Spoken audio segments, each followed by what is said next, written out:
شعبان کی 15ویں رات کو شب برات کہا جاتا ہے۔ یہ رات بڑی برکت والی رات ہوتی ہے۔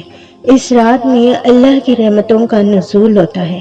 اس رات اللہ سے جو دعائیں مانگنی ہو مانگنی چاہیے، کیونکہ اس رات دعائیں قبول ہوتی ہیں۔ ہمارے پیارے نبی صلی اللہ علیہ وسلم نے 5 راتوں کا ذکر کیا ہے جن میں سے دعائیں رد نہیں ہوتی۔ ان میں سے ایک 15ویں شعبان بھی ہے۔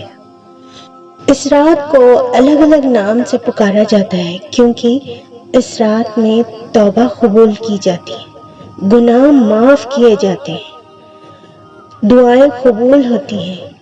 یہ وہ رات ہے جس میں آسمان اور رحمت کے 300 دروازے کھول دیے جاتے ہیں۔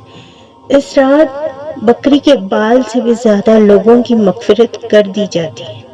اس رات لوگوں کے اعمال آسمان کی جانب بلند کیے جاتے ہیں۔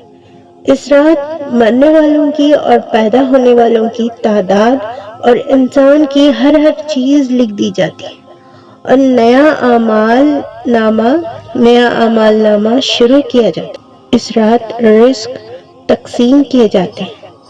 یہ رات سال بھر کے گناہوں کا کفار بن جاتی ہے۔